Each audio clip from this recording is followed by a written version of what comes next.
Hi everyone, Pastor Adam here, bringing you this week's weekly devotional. This week I've been studying Isaiah chapter 6, verses 1 through 8.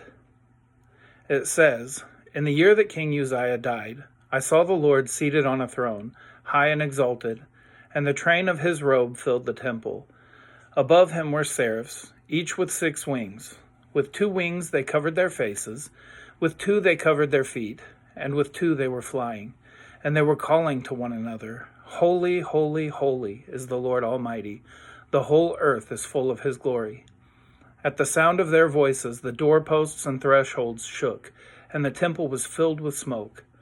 'Woe to me,' I cried. 'I am ruined, for I am a man of unclean lips, and I live among a people of unclean lips, and my eyes have seen the King, the Lord Almighty.'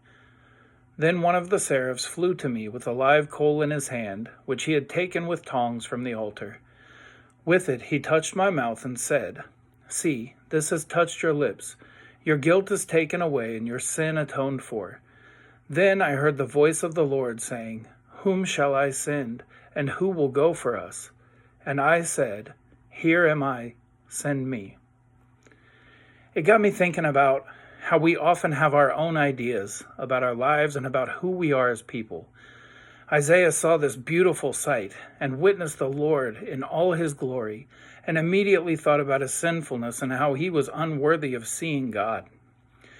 He was likely thinking of Exodus 33:20, where Moses asked to see God's glory, and God said, "You cannot see my face, for no one may see me and live." Isaiah knew his own sinfulness as well as the people around him. He was sure that he would die because he was unworthy of seeing God in all his holy glory. But God had other plans than the destruction of Isaiah. Instead, he sent an angel to purify his lips and atone for his sin, much like he sent his Son, Jesus Christ, here to atone for our sins.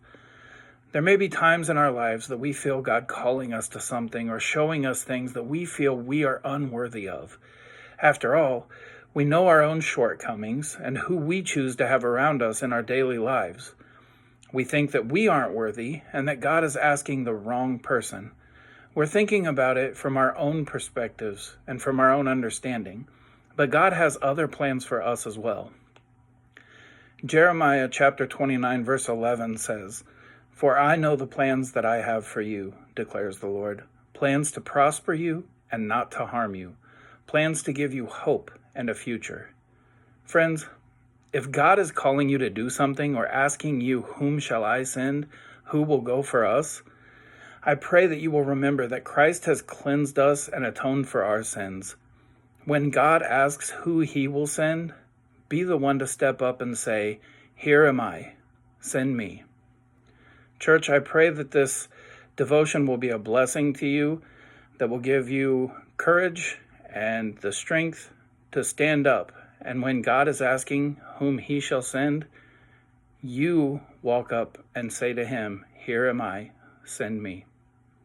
God bless you. I love you all. Have a good week.